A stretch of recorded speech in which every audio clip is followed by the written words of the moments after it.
All right, this month we're starting a new series. We are dealing with human behavior.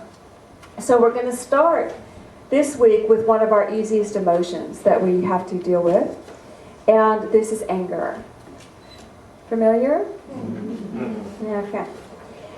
We can easily go in and out of anger very quickly, or we can stay in anger for lifetimes. The reality, though, is when you are in anger, you are not in forward motion. Do you realize that? You get in anger oftentimes so you can push and make things happen, but you yourself are stuck every time you're in that point of anger. It's funny because a lot of people think they use anger to make themselves change. Have you ever known anybody that just wouldn't do anything till they just got so riled up, they got mad about it, and then they just went up and made something different? You know people like that? Yes, we do. But the reality is, are they changing or are they merely resisting something that's coming to them? And that's a big difference. Resisting something is not changing something within you. It's taking that stand, that moral high horse where you're just not going to take it anymore. But do we really go out and make our lives totally different?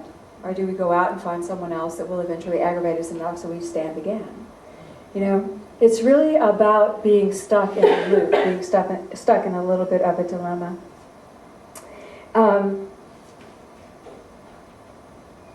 When you were in anger, just think with me, when you're in anger, do you not kind of create a lot of things that you regret?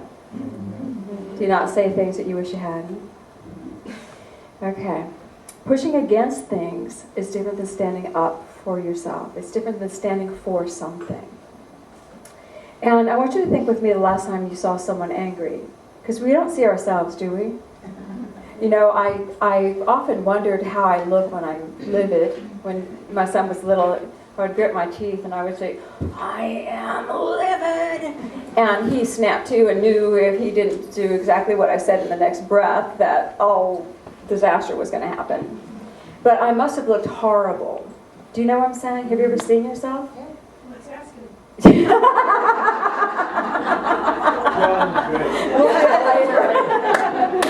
But think with me now about when you see someone who's angry. What do you see? The most beautiful being in the world, the most glorious, harmonious being in the world. And they get big and their eyes flash and there's this boil that comes up within them. Are they still beautiful and attractive? Or do they look like something absolutely interestingly scary? And a lot of anger is designed to evoke fear from within you. So we move from this space of being a beautiful being of light to being quite unattractive. And actually our energy becomes repelling. When you see someone angry, don't you kind of want to go to the next room, perhaps, and get out of the energy field? So it's really not a space of welcoming energy. And the one thing about anger that most people don't understand, when you are angry and you are speaking, normally yelling, nobody hears a word you're saying. Do you know that? They don't hear a word you're saying. All they hear is this energy coming out them of your discontent and how upset you are. And they're like big-eyed looking at you going, wow, whoa, they really want something, you know? But you can't hear them. You cannot hear what they're saying. And my father, I lived with my father for my formative years, and his MO was anger. And I can't tell you today what he yelled at me for. I don't remember. I'd never heard it, never could have solved his problem. All I knew was he was a very unhappy man. And it would come out. Do you know what I'm talking about? No one hears you when you're angry. If you could just get that little bit of information, no one hears a word you're saying. They only see your distress. And then, if they choose to respond, we have this beautiful war that ensues. They're angry, now you're angry. Oh yeah, I can get angry too. And then we have this clash of energy and it becomes quite volatile. I know we've all experienced it. And what comes of it? At the end of every argument that's done in anger, there's nothing but energy on the floor. Everybody's wounded. Nobody's happy. And nothing has been resolved. Because nobody heard anybody. And when you yell, don't you yell louder than the guy yelling at you? You need to hear me. No, you need to hear me. No one can hear anybody. No one can hear anybody. Take a breath. Okay. So, why do we do this? Why do we go into this space in the first place? Spirit was saying that underneath anger, there are a lot of emotions. There is unworthiness, perhaps, undeserving, not good enough, not bad. These are all the inadequate emotions of our ego system. Could also be the superior emotions of our ego system. I need my way, the pumped up energy. I'm better than this situation, blah, blah, blah. But behind every moment of anger, there's a root energy that's consistent. The thought is, my energy, I am not getting what I need. I am not getting what I want. Do you hear me? I am not getting what I want. What I want. What I want. So I will then get angry because I'm not getting what I want. And if I get angry at you, then you're not getting what you want and you'll get angry back at me. But it all bases in the idea of getting our needs met, what we want. What we want. Do you understand? There's an old saying from, again, my childhood, and I think Dr. Phil says it quite a bit, is, I don't have a dog in that fight. Have you heard that? Yes. I don't have a dog in that fight. I don't care what you're doing. I don't care that you're having an argument. But when someone says I don't have a dog in that fight, you know what they're actually saying? Oh, but I have an opinion. Oh, I have my way. And if my dog's in that fight, there will be sparks. And I will be in there, and you do not want me in there. You hear? All of us have these positions that we carry. All of us have these positions of needing, wanting, getting what we need out of the world. And all of us tend to buck up and are willing to throw down if need be. And have you done that? Yes. Okay. And there are different ways to live. So let's look at that. So to recap, you can't hear what's being said. It is not an attracting energy. It is a repelling energy. It's about not getting what you want. And it brings us to will. What you want is all dictated by will. Will, as defined by our beautiful Webster, is the mental faculty by which a deliberate choice is made. Metaphysically, we know that will is this. Will is when I make a choice and I charge it with my energy. That's my will. That's my will. The root of the word will, the ancient root, was to intend, into being, to intend. So if we have will as a verb, I will do something, if I intend to do something. But once that will becomes a noun, it is in motion. I will this. I have made a choice and I am charging it with energy. It is now my will. Do you see the difference? And how powerful is your will? It's very powerful. And it's a choice that you consciously made for you. So it's a good thing, yes? You wouldn't choose something painful consciously. All right, let's assume. Let's start with the assumption that it's good for you. Okay. And whether it's right or wrong doesn't matter. It's your choice. Everybody gets to choose. But what happens is our dreams and our desires will eventually become our will as we're trying to manifest it. And then we tend to not break back down. We tend to walk around in our wills. And when I'm in my will, the law of attraction, I will draw your will to me. And if we're not in agreement, the wills will collide. That happens all the time. All the time. And what are we taught as human natures? In our human world, our world? To stand our ground. So when wills collide, one of us had better get mad. It's just the law. That's the law. One of us has to get mad. Okay? So that's how we've been raised. So, just because we want something in our will does not mean it's for the highest and best for everybody around. Take a breath and breathe that in. Just because I want something in my will does not mean it's the highest and best for everybody in my field. So I'll tell you a story. So this week, Patrick and I were doing our morning walk. And it was cold. And we do a walk, we do a 1 mile walk up, and then we come back that mile. And the mile is filled with hills, and it's a heart-pumping walk. And so let me paint the scene. I have on my t-shirts, sweatshirt, and down jacket. I have on earmuffs and an earpiece and a headpiece and a hood. And of course my gloves. And so we're walking, and the wind is fine. I mean, it's coming, and it's cold. It's really cold. It's like 15 degrees when we get hit with the wind. And we're walking, and it's fine. It's tolerable. You know, it comes and it ebbs, comes and it ebbs. So we made it up the full mile.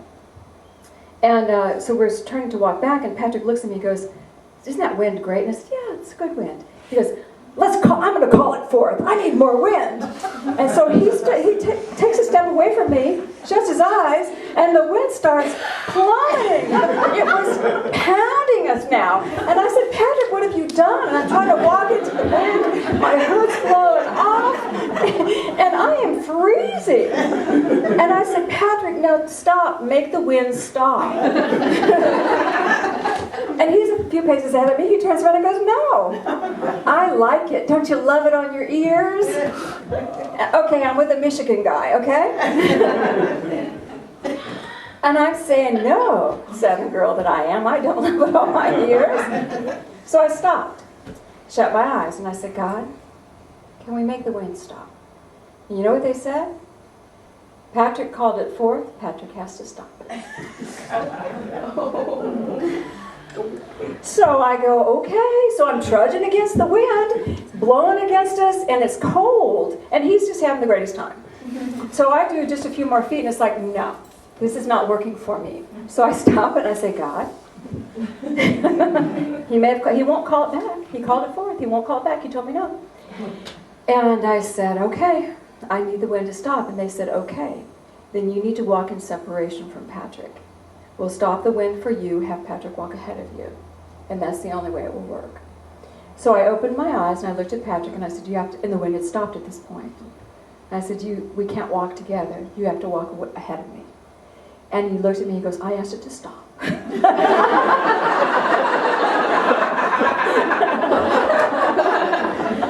Smart. But I want you to hear, he created it with his will, which was not in harmony with my southern will. All wrapped up. It's not in harmony. But I did not have the right to counterbalance his will. Spirit wouldn't let me. They said, "No, you really can't. He's dealing with his thing here." So separation was the only way we could work harmoniously with one another. And I didn't get mad at him. I wasn't angry. But I had to find a place where I was comfortable too. Do you see what I'm saying? So I was willing to let him walk on. I don't care. You know, walk on. Get blown away. I shall walk in the calm right behind you. And they would have done that for us. It would have been very easily accomplished.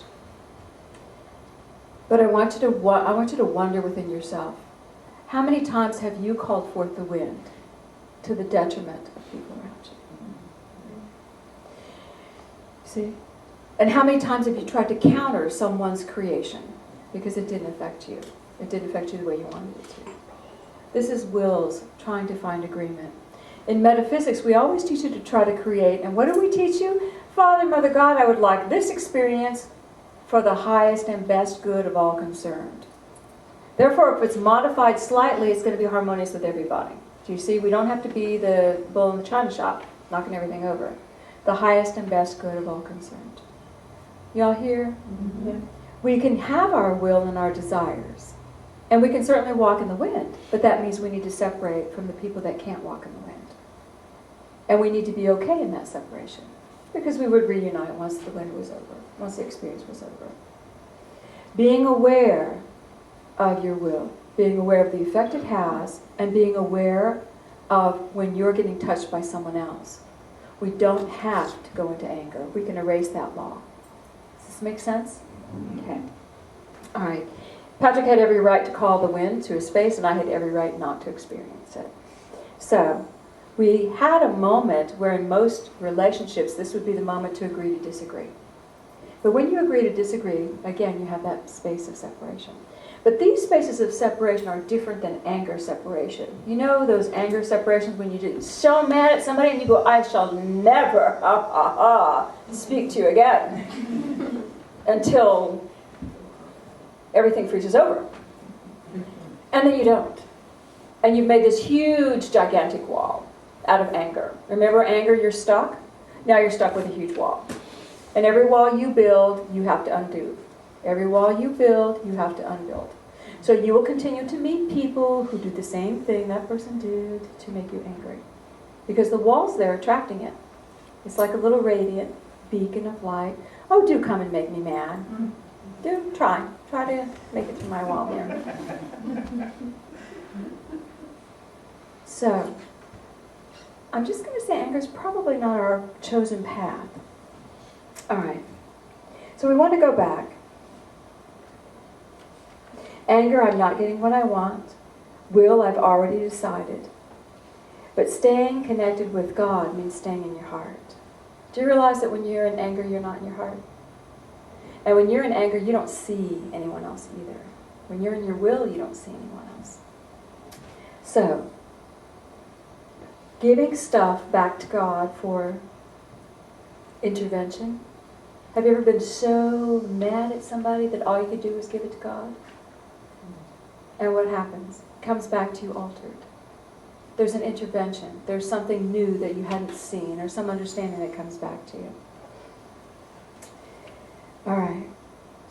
When your will is in the hands of God and someone comes against you, you don't feel angry, do you? When your will is in the hands of God, when you said, God, I would like this or greater, help me out here, this is what I'm choosing, I chose it, I'm investing my energy in it, I'm charging it, but you know what? It's in your hands. And someone comes up against you about that very same idea. Very same thing. I want a promotion. I want a promotion, putting it out there, I want a promotion in God's hand. Your boss comes to you and says, you will never get a promotion. You are rotten to the core.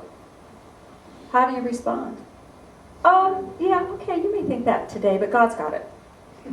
It's in God's hands. So whatever is happening is going to be good, and I'll probably get a promotion. Then you may not articulate those words to your boss. You may just simply say, thank you for the information. But in your heart, you don't go to that anger posture. Because you know they're only seeing with human eyes. You have your will now and your desire in the divine mind of God. So, when God is in charge, the words will pass you by. Shall we say that again? When God's in charge of your desires and your will, the words will pass you by. They will not hurt you.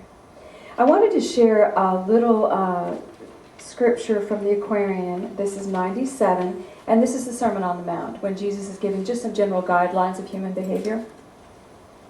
And he says, on verse 10, now in the higher law, we read that if your brother is aggrieved by something you have done, that means angry.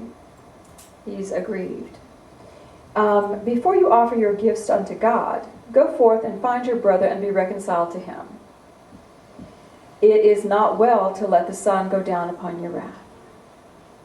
If he will not be reconciled, when you have laid aside all selfish pleas, have waived all selfish rights, when you have gotten out of your will that it be your way, when you have gone to your brother and said, okay, look, we got a problem, you want this and I want that. So I'm going to get out of my attachment to that. I'm going to be open to work with you, to make some middle ground here.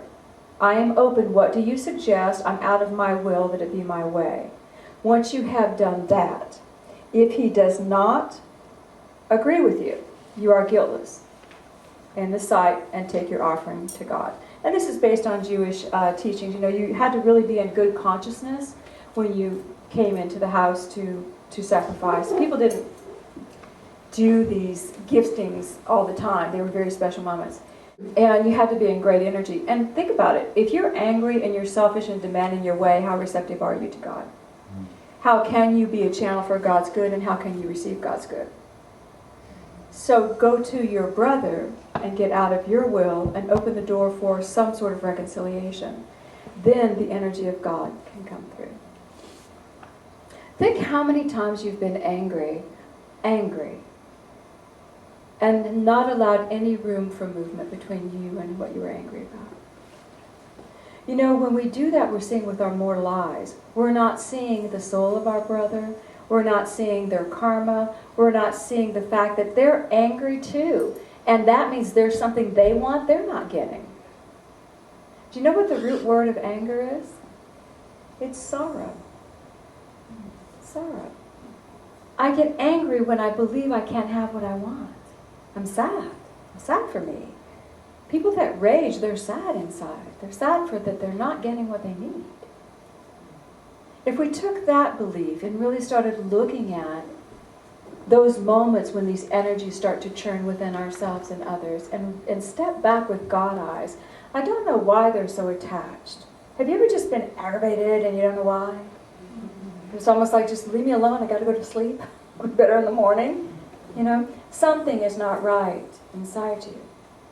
But what if your spouse or your friends or your people around you just come down on you because you're acting in this way that they can't see? You can't see. You don't know what's wrong.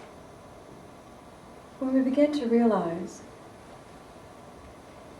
we cannot see the causal energy of another's life or their issues. We don't know why they're creating what they're creating.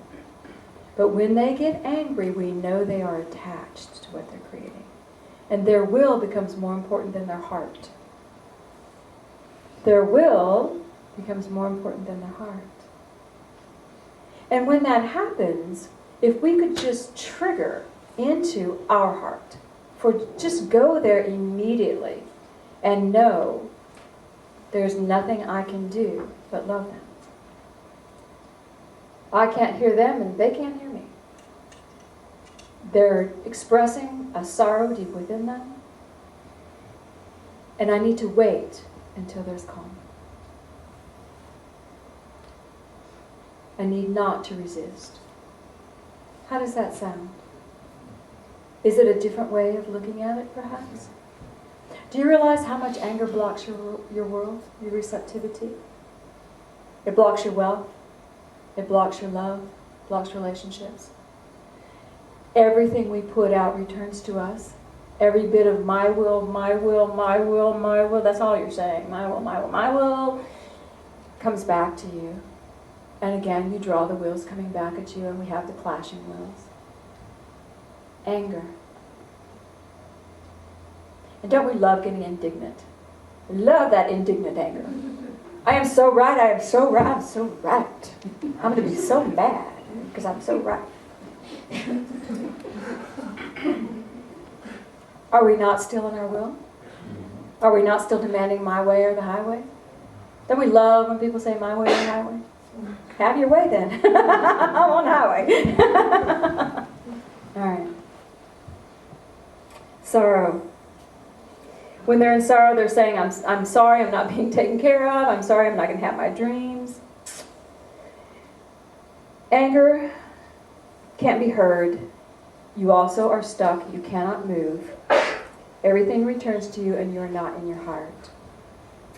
When you go to your heart and you listen, then you can hear the words that are above the conflict that you see. And there's always a greater reason above the conflict that you see.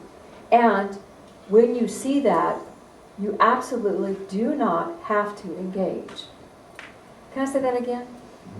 You do not have to engage. I don't care if it's a blood relative. I don't care if it's your twin that you grew up with. You do not have to engage. You are allowed to find a space where your will is supported and let them have a space where their will is supported without creating a wall. Without saying, I shall never see you again, because we don't agree on this. You have that right to live in this grace, in the space of God love, while someone is angry and while someone is doing something you don't necessarily agree with. Do you know what Jesus would do when the people would really get mad at him? You know, when they're ticked off at him and wanting to debate and argue, he's all over it. He's like talking to them, and they're doing their mental warfare, kind of, one-upmanship. He always wins. But when they get mad and they go to grab him or physically hurt him, do you know what he always did? He disappeared. Always. In the New Testament, read it, KJV, King James Version, he disappears. They grab him and he's no longer there. And then they all get confused, and it takes a couple of days for his disciples to find him. Because he just lives. It's like this vibration of what's occurring around me now does not match who I am. I'm out here. It's effortless when the vibration does not match who you are. And remember what he left for us. My peace I give to you. Peace beyond understanding. He never said, stand up for your rights and fight the good fight. Ever. Ever. He said, go within and be a brother to your fellow man. Live the God life in you and be a brother to your fellow man. Don't fight. Don't get mad. Be a peacemaker, not a warrior. Yet still within our psyche, we're still trained. The stronger the person, the louder the voice. Okay? When you're a little kid, you got to be big and strong and be able to really wallop them. Boys have to physically wallop, girls have to mentally or emotionally wallop. You know? But that's not the way of the Christ. The way of the Christ is connecting to the spirit of love. In my heart I choose to live. In the peace that passes understanding, I choose to live. I choose to stand and trust that my needs will be met by my Creator in a way that I do not yet understand, and I will not be attached to my way. I will honor everyone who is angry with me and love them and know that something desperately needs to happen for them to be happy, and I cannot give it to them or they would not be angry with me. You know?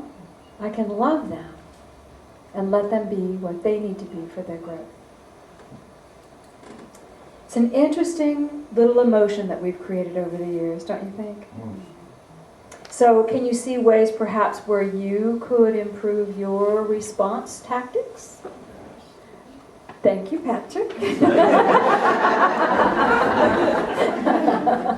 And do you see ways where you could be a little more gracious with others, with your love? Just gracious. Just gracious. And pass by the words in the situation. Pass it by. There's no need to buck up. Pass it by. Your will's in God's hands. It can all work out. Let's take a breath and go within.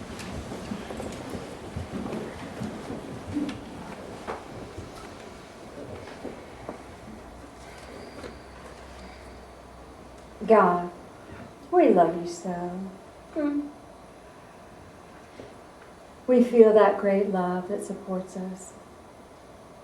And I ask that a beautiful light just descend on this gathering this morning.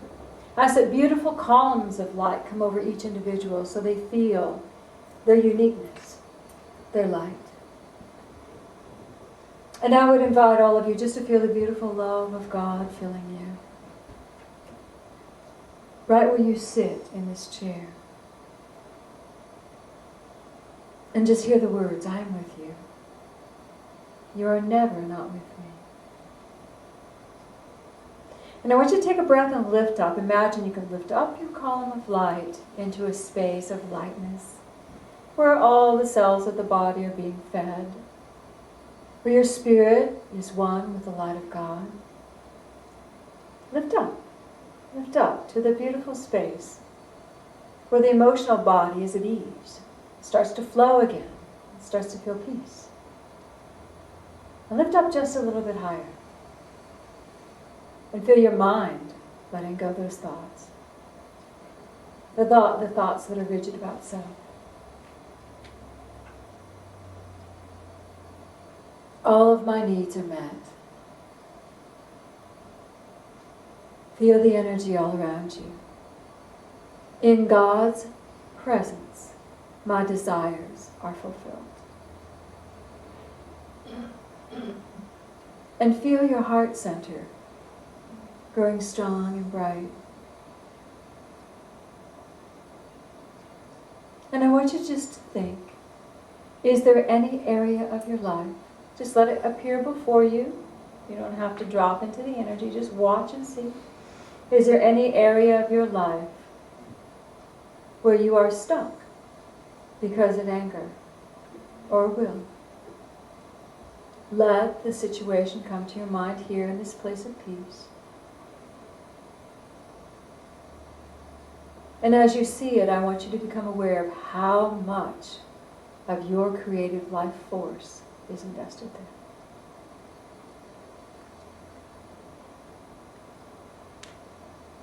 Feel and breathe. And if you're ready, let's give it to God. God, this situation I have controlled, and it has hurt my heart, and now I release it to you. I release my claim on it being my way, and I ask that my true heart be fulfilled. And just see the energy becoming light as you release it to God. And feel that you don't even know what's going to happen, but feel the peace that comes from the release.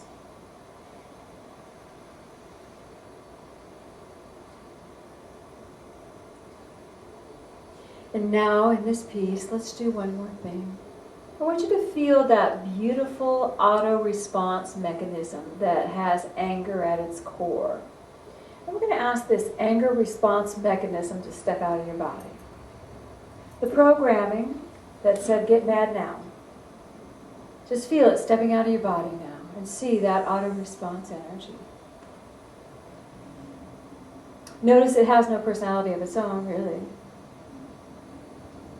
Notice it really has no life force other than what you give it. And if you're willing and ready, let's let that go. See an angel of light come and lift this energy out of your body, out of the vision. I release my programming to respond in anger. And as you do, feel a light coming through you now. I now choose to be awake to God love. There's only God. Breathe and gently bring your energy back, coming back into your physical body. And as you sit in your chair, feel there's only God. There's only love. And all of my needs are met.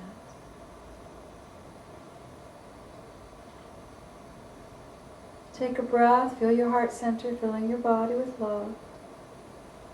And when you're ready, you can gently open your eyes. How did we do? Good. Were you all able to release? Yeah.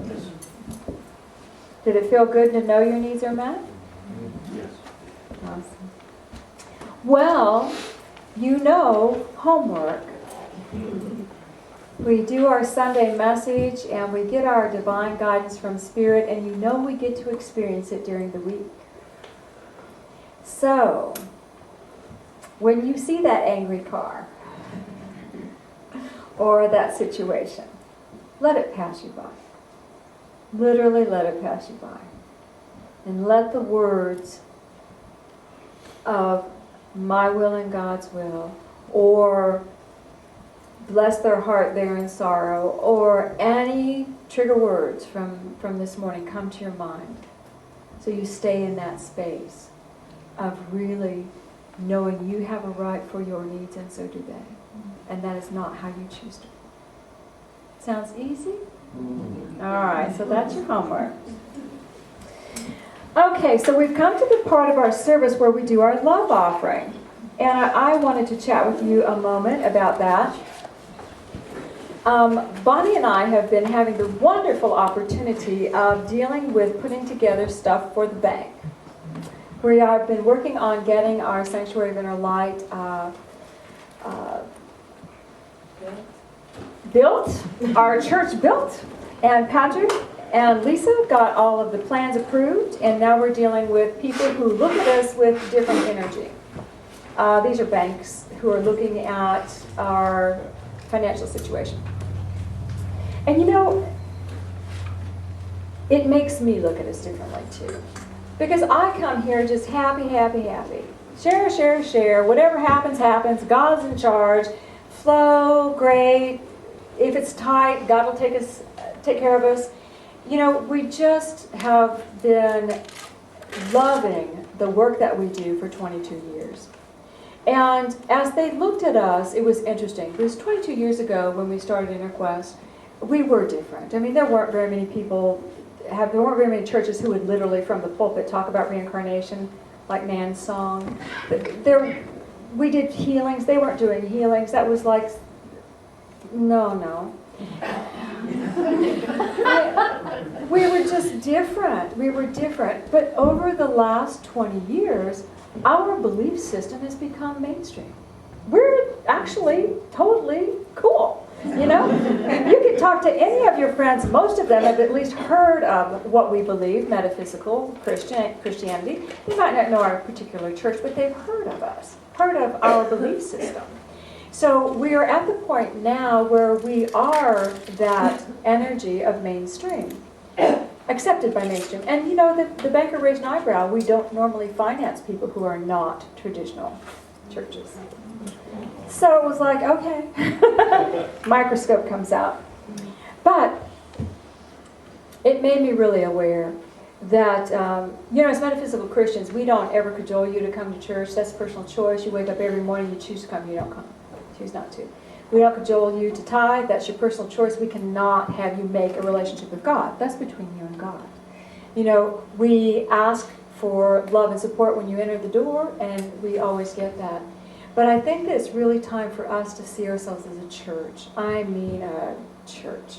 A church. Not with rules and stuff, but where we are invested with our attendance, with our energy, with our hearts, and financially, where we give to support the church.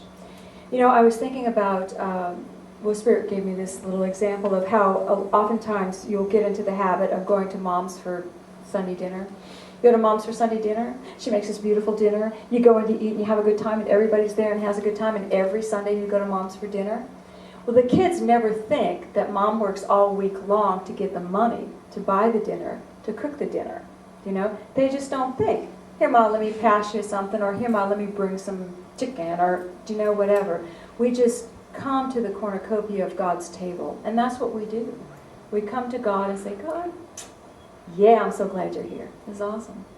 So I think we're at the time for us to really see ourselves as that great core church. I know several of you have come to Bonnie recently, and you've said, I want to up my consistent giving. It's time for me to give more.